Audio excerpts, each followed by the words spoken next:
40 ரூபாய் 1 லிட்டர் பெட்ரோலுக்கான உற்பத்தி செலவு. ஆனா 100 ரூபாய்க்கு இன்னைக்கு வித்துனுக்குறான். இதுதாங்க மோடி ஆட்சி. மொத்தத்துல மக்கள் கிட்ட கொள்ளையடிக்கிறது, கார்பரேட்டுக்கு சேவை செய்யறது. தொழிலாளர்களுக்கு விரோத சட்டத்தை கொண்டு வந்தார். 8 மணி நேரம் வேலை செய்யறத நீ எத்தனை மணி நேரம் வேணா வேலை வாங்கிக்கோ, 12 மணி நேரம் வாங்கிக்கோ, 14 மணி நேரம் வாங்கி கார்பரேட்டுகளுக்கு திறந்து விட்டாரு. அப்புறம் என்ன பண்ணாரு? தொழிலாளர்கள் சங்கம் வச்சுக்கிறதுக்கு தடை விதிச்சாரு. இதுதான் அந்த 4 சட்டத்துல முக்கியமான விஷயமா இருக்குது. ஒரு நாள் கூட வந்து அந்த விவசாயிகளை எட்டி பார்க்கல. ஆனா மேடையில பேசும்போது அவங்க எல்லாம் அன்னதாதாக்கள் அப்படின்னு ஒரு பெருமையா வந்து மக்களை ஏமாத்துறதுக்கு வார்த்தைகளை பயன்படுத்துறது. உண்மையில அந்த விவசாயிகளை கண்டுக்கவே இல்லை. விவசாயிகளுக்கு இரட்டிப்பாக வருமானம் வரும் அப்படின்னு சொன்னாரு. ஒவ்வொருத்தரு வீட்டுக்கும் சுவிஸ் பேங்க்ல இருந்து 15 லட்சத்தை போடுறேன்னு சொன்னாரு. ஆனா இப்ப என்னன்னு கேட்டா, இந்த 10 ஆண்டு காலத்துல இந்த மோடி அரசு செஞ்ச இன்னல்கள், மக்களுக்கு கொடுத்த பிரச்சனைகளை பேசினா இன்னைக்கு நாள் முழுக்க பத்தாது.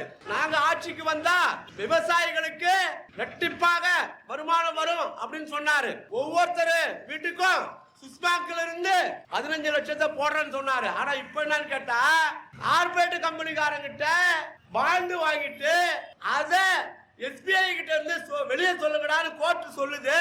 அதெல்லாம் சொல்ல முடியாதுன்றான். சுவிஸ் பேங்க்ல இருந்தே கொண்டு வரேன்னு சொல்ற, கணக்கு காட்டுறேன்னு இப்ப என்னடா கமுக்கமா வாய மூடிக்கிறான். கார்பரேட் நிறுவனங்களோட உறவுகளை வளர்த்து கொண்டு அவனுக்காகத்தான் இந்த மோடி அரசு இந்த 10 வருஷமா வேலை செஞ்சிருக்குது.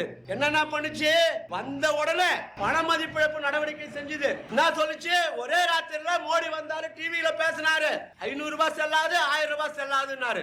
எல்லாம் மறுநாள் பேங்க் வாசல்ல இருந்தான், ஏடிஎம் வாசல்ல இருந்தான். ஏடிஎம்ல போனா 2000 ரூபாய் நோட்டு. ஏண்டா 1000 ரூபாய் 500 ரூபாய் செல்லாதுன்னு கள்ள பணத்தை ஒழிக்கிறேன்னு 2000 ரூபாயை கொண்டு வந்த அம்மா, உங்க அக்கா, உங்க பாட்டிக்கு வச்சிருந்த அஞ்சலப்பட்டியில இருந்த துட்டெல்லாம் மதிப்பிழந்து போயிடுச்சு. அதுக்கப்புறம் என்ன பண்ணாரு? ஜிஎஸ்டி வரி போட்டாரு. என்ன போட்டாரு? ஜிஎஸ்டி வரியில ஒவ்வொரு மாநிலமும் வசூலிக்கின்ற அந்த வரியை மத்திய அரசாங்கம் இனிமே தான் வசூலிப்பன்னு மாத்திக்கிட்டாரு. எதுக்காக? பன்னாட்டு நிறுவனங்கள் ஒவ்வொரு மாநிலத்துக்கிட்டையும் போயிட்டு சலுகை கேட்கறதுல பிரச்சனை இருக்குது. அதனால ஒரே அடியா மத்தியில உட்கார்ந்துகிட்டு நாமளே பண்ணிடலாம் அப்படின்னு சொல்லிட்டு மாநில அரசின் அதிகாரத்தை பறித்துக் கொண்டு மோடி அரசு ஜிஎஸ்டி வரியை எடுத்துன்னு வந்தது. யாருக்காக? கார்பரேட் நிறுவனங்களுக்காக. அதுல பாதிக்கப்பட்டது யாரு? சிறு சிறு வணிகம் செய்யறவங்க, சிறு தொழில்கள் நடத்துறவங்க. இவங்க எல்லாருக்கும் அதனால பாதிப்பு வந்தது. ஆனா இப்போ ஒரு தகவல் என்ன சொல்லுதுன்னா, இந்த ஜிஎஸ்டி வரிய யாருக்கிட்டடா வசூலிச்சிருக்காங்க? ஒரு மாசத்துக்கு 1.5 லட்சம் கோடி, 1.25 லட்சம் கோடி, 1,80,000 கோடி அப்படின்னு இப்போ வசூல் பண்ணிட்டு இருக்குது. இந்த வருஷம் 20 லட்சம் கோடியை தாண்டிச்சு ஜிஎஸ்டி வரி மட்டும். யாருகிட்ட வசூல் பண்ணாங்க? பெரிய பெரிய கம்பெனி வச்சுக்கிறான அவங்ககிட்ட வசூல் பண்ணானா? பெரிய பெரிய பணக்காரர் இருக்கிறான அவங்ககிட்ட வசூல் பண்ணானா? இல்ல, நம்மள மாதிரி ஏழை எளிய மக்கள் அன்னாட போயிட்டு கடையில பொருள் வாங்குறது இல்லையா, நம்ம கிட்டதான் புடுங்கி இருக்கிறான். 20 லட்சம் கோடியில 14 லட்சம் கோடியை அடித்தட்டு மக்களாகிய 50% மக்கள் கிட்ட தான் புடிங்கி இருக்குதுன்னு இப்போ ஒரு அறிக்கை சொல்லுது. அதுக்கப்புறம் நடுத்தர மக்களா இருக்கிற ஒரு 40% மக்களுக்கு 7 லட்சம் கோடி வந்து அவங்க கிட்ட வசூலிச்சுட்டான். நாட்டுல இருக்கிற சொத்துல 80% சொத்தை வச்சிருக்கிறவன் எவ்வளவுடா வரி கட்டினா அப்படின்னு பார்த்தா வெறும் 1 லட்சம் கோடி கூட கிடையாது. இதுதாங்க இந்த ஜிஎஸ்டி வரியோட நிலைமை. மக்களிடம் கொள்ளையடித்து இந்த மோடி ஆட்சி ஒட்டுமொத்தமாக கார்பரேட்டுகளுக்கு சேவை செய்து கொண்டிருக்கிறது. அது மட்டுமல்ல, பெட்ரோல் டீசல் என்ன விலை 2014 வரும்போது அன்னைக்கு விலைவாசி பெட்ரோல் டீசல் விலை ஏறிச்சுன்னு சொல்லி தான் இந்த மோடி ஆட்சிக்கு வந்தாரு. ஆனா அன்னைக்கு நிலைமை என்னன்னு கேட்டீங்கன்னா, 1 லிட்டர் பெட்ரோல் உற்பத்தி பண்றதுக்கு என்ன செலவு ஆகுமோ அதை விட கூடுதலா 30% வச்சு விட்டான். ஆனா இன்னைக்கு 1 லிட்டர் பெட்ரோல் உற்பத்தி செய்வதற்கு மேல 2.5 மடங்கு வச்சு விற்கிறான். 40 ரூபாய் 1 லிட்டர் பெட்ரோலுக்கான உற்பத்தி செலவு. ஆனா 100 ரூபாய்க்கு இன்னைக்கு வித்துனுக்குறான். இதுதாங்க மோடி ஆட்சி. மொத்தத்துல மக்கள் கிட்ட கொள்ளையடிக்கிறது, கார்பரேட்டுக்கு சேவை செய்யறது. அப்புறம் என்ன பண்ணாரு? தொழிலாளர்களுக்கு விரோத சட்டத்தை கொண்டு வந்தாரு. 8 மணி நேரம் வேலை செய்யறத நீ எத்தனை மணி நேரம் வேணா வேலை வாங்கிக்கோ, 12 மணி நேரம் வாங்கிக்கோ, 14 மணி நேரம் வாங்கி கார்பரேட்டுகளுக்கு திறந்து விட்டாரு. அப்புறம் என்ன பண்ணாரு? தொழிலாளர்கள் சங்கம் வச்சுக்கிறதுக்கு தடை விதிச்சாரு. இதுதான் அந்த 4 சட்டத்துல முக்கியமான விஷயமா இருக்குது. அதை எதிர்த்து தொழிலாளிங்க போராடுறாங்க. அடுத்தது என்ன பண்ணாரு? 3 வேளாண் சட்டங்கள். விவசாயிகள் இப்ப அந்த பிரச்சனை தான் நாம முன்வைக்கிறோம். விவசாயிகள் 3 வேளாண் சட்டங்களை இந்த மோடி அரசு கொண்டு வந்தது. என்ன சொல்லி கொண்டு வந்தது? அந்த 3 வேளாண் சட்டம் என்ன? ஒரு சட்டம் விவசாய நிலங்களை எல்லாம் குத்தகை ஒப்பந்தம் என்ற பெயரில் கார்பரேட்டுகளிடம் மாத்துறது. 2வது, அரசு குடோன்கள் எஃப்சிஐ குடோன் எல்லாம் மூடிட்டு தனியார் கொள்முதல் பண்றதுக்கு அம்பானி பெரிய பெரிய கொள்கலனை கட்டி வச்சான். 3வது, அத்தியாவசிய பொருட்கள் உணவுப் பொருட்களை ஏற்றுமதி செய்யறதுக்கு கட்டுப்பாடு இருக்குது. ஏன்னா உணவுப் பொருள் என்பது ஒரு நாட்டுக்கு மிக அவசியம். அது ஏற்றுமதி பண்ணிட்டான்னா விலை அங்க கிடைக்குதுன்னு சொல்லிட்டு ஏற்றுமதி பண்ணா நம்மளுக்கு சோறுக்கு டிங்கி அடிக்க வேண்டியதுதான். அப்ப அதனால அந்த கட்டுப்பாடுகள், அந்த கட்டுப்பாட்டை நீக்கிறதா 3வது சட்டம். இந்த 3 சட்டங்களை எதிர்த்துதான் 1 வருஷத்துக்கு மேல கொரோனா காலத்திலும் பனியிலையும் மழையிலையும் வெயில்லையும் போராடினாங்க அந்த விவசாயிங்க. பாராளுமன்றத்தின் அருகில தான் உட்கார்ந்து இருந்தாங்க. உள்ள விட மாட்டாங்கன்னா எல்லையில உட்கார்ந்து இருந்தாங்க, டெல்லி எல்லையில. அப்பயும் இதே மாதிரிதான் முள்கம்பி வேலைதான், தடுப்பு சுவர்கள் தான் எல்லாம் போட்டு பண்ணியிருந்தாரு மோடி. ஒரு நாள் கூட வந்து அந்த விவசாயிகளை எட்டி பார்க்கல. ஆனா மேடையில பேசும்போது அவங்க எல்லாம் அன்னதாதாக்கள் அப்படின்னு ஒரு பெருமையா வந்து மக்களை ஏமாத்துறதுக்கு வார்த்தைகளை பயன்படுத்துறது. உண்மையில அந்த விவசாயிகளை கண்டுக்கவே இல்லை. அதுக்கப்புறம் தேர்தல் வருதுன்னு தான் உடனடியா வந்து ஒரு சமரசத்துக்கு போயிட்டு நாங்க உடனடியா வாபஸ் வாங்குறோம்னு சொன்னாங்க. அப்ப கூட என்ன சொன்னாங்க விவசாயிங்க, உன்னை நம்ப முடியாது, நீ ஒரு ஏமாத்துக்காரன், அதனால நாங்க இங்கதான் இருப்போம், நீ போய் பார்லிமெண்ட்ல பேசிட்டு வாப்பா அப்படின்னு அனுப்பி வச்சாங்க. அதுக்கப்புறம் பாராளுமன்றத்தில் அந்த வாபஸ் என்று அறிவிக்கப்பட்டதன் பிறகுதான் விவசாயிகள் தங்கள் போராட்டத்தை நிறுத்தி கொண்டார்கள்.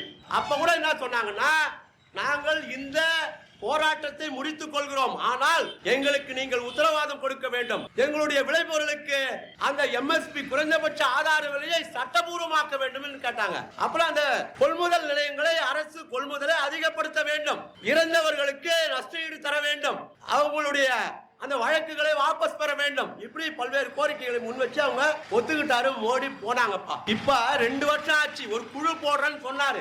21வது வருஷம் நவம்பர் மாசம் முடிஞ்ச போராட்டம் 22வது 3வது வருஷம் டிசம்பர் மாசம் தான் பேருக்கு ஒரு குழுவை அமைக்கிறாங்க மோடி அரசாங்கம். அந்த குழுவுல யார போடுறாங்க அப்படின்னு பார்த்தா, ஏற்கனவே இந்த 3 வேளாண் சட்டங்களை எந்த அதிகாரிகள் கொண்டு வந்தார்களோ அந்த அதிகாரிகளை இந்த குழுவுல போடுறாங்க. அப்ப என்ன ரிசல்ட் கிடைக்கும்? அதனாலதான் விவசாயிகள் வெகுண்டெழுந்து இனிமே நாங்க பொறுத்துக்க மாட்டோம், நீ ஒழுங்கா அறிவி அப்படின்னு சொல்லிதான் பிப்ரவரி மாசம் 13ஆம் தேதி டெல்லியை நோக்கி வராங்க. என்ன பண்றான்? ஹரியானாவில் இருந்த கட்டார் பாஜக அரசு பஞ்சாப் எல்லையிலும் ஹரியானா எல்லையிலையும் தடுப்பு போட்டு முள்கம்பி வேலி போட்டு ட்ரோன் விட்டு கண்ணீர் புகை வீச்சு தரையில் ஆணி அடிக்கிறது, இப்படி எல்லாம் சொல்லி எதிரி நாட்டு கூட படையெடுக்கிற மாதிரி ஒரு படையெடுப்பை பாஜக அரசு அங்க செஞ்சுருக்குது. இன்னைக்கு வரைக்கும் தேர்தல் பரபரப்புல அவங்களை யாரும் கண்டுக்கிறது இல்லை. எல்லாம் வந்து ஏதோ கனவுல ஓடினுக்கிறான். ஆனா விவசாயிங்க இன்னமும் அங்க வெயில்ல உட்கார்ந்து தான் இருக்கிறாங்க. இந்த நாட்டினுடைய முதுகெலும்பான நமக்கு உணவளிக்கின்ற விவசாயிகளை ஏமாற்றுகின்ற இந்த மோடி கும்பல் இன்னைக்கு வரைக்கும் வாய் திறக்கல, எதுவுமே வாய் திறக்க மாட்டான். நாங்க பேச்சுவார்த்தை நடத்துறோம், அவங்களை ஏமாத்த பாக்குறான். அவங்க நீ வந்து எதுவும் உருப்படியா பதில் சொல்ல போக மாட்டேன்னு உட்கார்ந்து இருக்கிறாங்க. இதைத்தான் மக்கள் ஜனநாயக இளைஞர் முன்னணி இங்க கண்டிச்சு ஒரு ஆர்ப்பாட்டம் நடத்தணும்னு சொல்லிச்சு. ஏன்னா எல்லாம் தேர்தலில் முடங்கி கிடக்குறான், அவன் பசியில் அங்க உட்கார்ந்துக்கிறான் வெயில்ல, அவனுக்காக யார் குரல் கொடுப்பது? இந்த குரலை நாடெங்கும் கொண்டு செல்ல வேண்டும் என்பதுதான் எங்களுடைய நோக்கமாக இருந்தது. இது இல்ல, இன்னும் ஏராளமான பிரச்சனைகள் இந்த மோடி அரசு இந்த மக்களுக்கு இழைத்திருக்கிற துன்பங்கள் இருக்கிறது. ஆனா இந்த தேர்தல் அறிவிச்ச பின்னாடி கூட மோடி அரசு சும்மா இருக்கிற மாதிரி இல்ல, ஒரு சட்டத்தை கொண்டு வந்திருக்கு. குடியுரிமை திருத்த சட்டம் அப்படின்னு ஒரு சட்டத்தை மோடி அரசாங்கம் அமல்படுத்த போற மார்ச் மாசம் அறிவிக்கிறான். இந்த சட்டம் 2019 கொண்டு வரப்பட்டது. அது 2019 அந்த சட்டம் நிறைவேறுவதற்கு இங்க இருக்கிற அண்ணா திமுகவும் இங்க இருக்க பாட்டாளி மக்கள் கட்சியும் அதுக்கு உடந்தை. இந்த 2 கட்சியும் ஓட்டு போடலனா அது சட்டமாகி இருக்காது. பலமுறை பாஜக முயன்றது தோற்று போனது. ஆனால் அந்த முறை மட்டும் இந்த ஆள்காட்டி கட்சிகள், தமிழக மக்களின் விரோதிகள், சிறுபான்மை மக்களின் விரோதிகள் நடித்துக் கொண்டு அந்த பாஜகவுக்கு சேர்ந்து வாக்களித்ததனால் இன்று நாம் அதை பற்றி பேச வேண்டிய நிலைமை ஏற்பட்டிருக்கிறது. அந்த சட்டம் கொண்டு வந்த பின்னாடி நாடு முழுக்க இஸ்லாமியர்கள் போராடினார்கள். போராட்டத்துல இந்த சங்கி பசங்க போய் கலாட்டா பண்ணானுங்க. அந்த போராட்டத்துக்காக யார் தலைமை தாங்கினார்களோ அவங்க வீடுகளை புல்டோசர் வச்சு இடிச்சாங்க. இப்படி ஒரு கொடூரம் நடந்தது இந்த நாட்டில். கொரோனாவுக்கு பிறகு அந்த போராட்டங்கள் முடித்துக் கொள்ளப்பட்டது. மோடி அரசு அப்படியே சைலண்ட்ல போட்டான். தேர்தல் வந்தவன மறுபடியும் அதை எடுத்துக்கலாம், இந்துக்களுடைய ஓட்டை வாங்கணும்னு சொல்லிட்டு. இவன் கொண்டு வந்திருக்கிற தொழிலாளர் சட்டம், விவசாய சட்டம், எல்லா சட்டமும் இவன் கொண்டு வந்த அந்த பணமதிப்பிழப்பு, ஜிஎஸ்டி எல்லாமும் வந்து இந்து இல்ல, இஸ்லாமியர் இல்ல, கிறிஸ்துவர்கள் இல்ல, எல்லாரையும் பாதிக்கிற விஷயம். இவன் போட்ட சட்டங்கள் அனைத்தும் அனைத்து மக்களையும் பாதிக்கக்கூடியது. அதனால எல்லாரும் நம்மளை எதிர்க்க போறான்னு சொல்லிட்டு மக்களை ஜாதி ரீதியாகவும் மத ரீதியாகவும் பிளவுபடுத்துவதற்காக இந்த சிஏஏ சட்டத்தை கொண்டு வந்திருக்காங்க. ஏன் இந்த சட்டம் கொண்டு வந்தா அங்கிருந்து வந்தவங்களை எல்லாரும் குடியுரிமை கொடுக்குறான்னு சொல்றாங்க. இஸ்லாமியருக்கு இல்லைன்னு சொன்னா அதனால என்ன அது பெரிய இதுவா அப்படின்னு கேக்குறாங்க சில பேர். நம்ம என்ன சொல்றோம், ஒரு குடியுரிமை திருத்த சட்டம் நீ கொண்டு வர, அண்டை நாடுகள்ல இருந்து பல்வேறு காரணங்களால அகதிகளாக இந்த நாட்டுக்கு வராங்க, அவங்களுக்கு குடியுரிமை கொடுக்கணும்னு சொன்னா பாரபட்சம் இல்லாம கொடுக்கணும். இந்தியாவை சுத்தி இலங்கை இருக்கிறது, பாகிஸ்தான் இருக்கிறது, சீனா இருக்கிறது, ஆப்கானிஸ்தான் இருக்கிறது, பூட்டான் இருக்கிறது, பர்மா இருக்கிறது, பங்களாதேஷ் இருக்கிறது, இத்தனை நாடு இருக்குது இந்தியாவை சுத்தி. ஆனா எல்லா நாட்டையும் விட்டுட்டு பாகிஸ்தான், பங்களாதேஷ், ஆப்கானிஸ்தான் இது மூணு மட்டும் ஏண்டா எடுத்துக்கணும் நீ? அதுக்கு உன்னுடைய உள்நோக்கம் என்ன? அது இஸ்லாமிய நாடுகள். அந்த இஸ்லாமிய நாடுகள்ல இருந்து வந்த மக்களை இந்து முஸ்லீம்னு பிரிச்சு பார்க்கணும்ன்றது உன்னுடைய வேடிக்கை, உன்னுடைய ஆசை. அதனால என்ன பண்ற, இந்த மூணு நாட்டை மட்டும் எடுத்துக்கிறேன். இலங்கையில 80கள்ல இருந்து பல போர்கள் சந்திச்சு அங்க மக்கள் இன்னைக்கு வரைக்கும் இந்தியாவுல எவ்வளவு பேர் அகதிகளா இருக்கிறாங்களே, ராமேஸ்வரத்துல இருக்கிறாங்க, ஒரிசாவில் இருக்கிறாங்க, பல இடங்கள்ல அகதிகளா இருக்கிறாங்கள, அவங்களும் இந்து தாண்டா. ஏன் அவங்கள குடியுரிமை கொடுக்கல? அவங்களுக்கு அவங்கள ஏன் கணக்கில் எடுத்துக்கல? ஏன் இலங்கையை சேர்க்கல? அதுல பர்மாவில இருந்து ரோஹிங்கியா மக்கள் எவ்வளவு பேர் பாதிச்சு வந்திருக்கிறாங்க, அவங்கள கணக்கில் எடுத்துக்கல. அப்ப உன்னுடைய நோக்கம் முழுக்க இஸ்லாமியர்களை குறிவைத்து தாக்கி இந்துக்களுக்கும் இஸ்லாமியர்களுக்கும் ஒரு எதிர் உணர்வை உருவாக்கி ஒரு மோதலை உருவாக்கணும். அதன் மூலம் நீ ருசி காணணும்னு நினைக்கிற. நீ காட்டேரி, நீ ஒரு விஷ கிருமி, நீ அப்படிதான் சிந்திப்ப. ஆனா இங்க மக்கள் எப்போதும் ஒற்றுமையை விரும்புவார்கள். இந்த சட்டம் நிறைய பேர் என்ன நினைக்கிறான்னா வெறும் இஸ்லாமியருக்கு மட்டும்தான் பிரச்சனை அப்படின்னு நினைக்கிறாங்க. ஆனால் உண்மை என்னவென்றால் இஸ்லாமியருக்கு மட்டுமானது அல்ல, இது இந்துக்களையும் பாதிக்கக்கூடியதுதான். ஏன்னா இது என்ன சொல்லுதுன்னா, ஆப்கானிஸ்தானத்தில் இருந்தோ, பாகிஸ்தானில் இருந்தோ, பங்களாதேஷில் இருந்தோ நீங்கள் வந்திருந்தால் நீங்க இந்துன்னு காட்டினீங்கன்னா உங்களுக்கு வந்து குடியுரிமை கொடுப்போம்னு சொல்றான். ஆனால் இங்க வந்து இடப்பெயர்ச்சி என்பது பல வகையில நடந்திருக்குது. அப்படின்னா சொல்றான் வெறும் குடியுரிமை திருத்த சட்டம் இல்ல, என்பிஆர் ஒன்னு இருக்குது, என்ஆர்சின்னு ஒன்னு இருக்குது. அதாவது தேசிய குடியுரிமை பதிவு, தேசிய மக்கள் தொகை பதிவு, இப்படி எல்லாம் பதிவேடுகளை எடுத்து அதுல அவன் வந்து கேக்குறான், நீ எங்க இருந்து வந்த, என்ன வந்தன்னு சொல்லிட்டு அதுக்கு நாம எங்க இருந்து வந்தோம்னு சொல்லிட்டோம்னா அதுக்கான ப்ரூஃப் கொடுக்கணும். ப்ரூஃப் வந்து உன்னால கொடுக்க முடியலன்னு சொன்னா நீ இந்துவா இருந்தாலும் சரி, நீ இஸ்லாமியரா இருந்தாலும் சரி, நீ கிறிஸ்துவரா இருந்தாலும் சரி, நீ பௌத்தரா இருந்தாலும் சரி, நீ ஜெயினரா இருந்தாலும் சரி குடியுரிமை வாங்க முடியாது. ஏன்னா நான் எங்க பிறந்தேன்னு நான் சொன்னா பத்தாது, எங்க அப்பா பிறந்ததை சொன்னா பத்தாது, எங்க தாத்தா பிறந்ததை நான் சொல்லணும்னு சொல்றான். நான் எப்படிடா சொல்ல முடியும்? என் தாத்தா பேரை எனக்கு தெரியாது. இன்னைக்கு வரைக்கும் மக்கள் தொகையில நகரங்கள்ல 20% பேரு 30% பேருக்கு வந்து பர்த் சர்டிபிகேட் இன்னைக்கும் கிடையாது. கிராமப்புறத்துல போனா 45% பேருக்கு பர்த் சர்டிபிகேட் கிடையாது.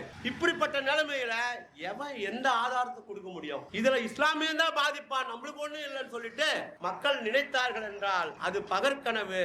அவ ஒரு குரூப்புக்காக வேலை செய்யறான், கார்பரேட் குரூப், அதுக்கு சேவை செய்யற குரூப், இதுக்கு மட்டும் வேலை செஞ்சுன்னு இருக்கிறான். அதனால இந்த குடியுரிமை திருத்த சட்டம் என்பது அடியோடு ஒழிக்கப்பட வேண்டியது. இது இந்த நாட்டு மக்களுக்காக எதிரானது. யாருக்கு எதிரினா மேலகிறவனுக்கு இல்ல, நம்ம அன்றாட காட்சிகள், நாடோடிகள். இந்த கொரோனா காலத்துல ஒவ்வொரு தலைநகரத்துல இருந்து நடந்து போனாயா எல்லாரும், பஸ் கூட விட மாட்டான்னா, ட்ரெயின் கூட விட மாட்டான்னா, நடந்து போனா எல்லாம். அவெல்லாம் யாரு? அவனுக்கு என்ன அத்தாட்சி இருக்குது? ஒரு அத்தாட்சி கிடையாது. அந்த மாதிரி நாடோடி மக்களுடைய வாழ்க்கையை சீரழிப்பதற்காக, அவர்களை கொத்தடிமைகளாக மாற்றுவதற்காக, அவர்களை கேம்பில் அடைப்பதற்காக, அவர்களை கொத்தடிமை கூலிகளாக பயன்படுத்துவதற்காக இந்த மோடி அரசு இப்படிப்பட்ட சட்டங்களை கொண்டு வந்திருக்கிறது. இது கடுமையாக எதிர்க்கப்பட வேண்டியது.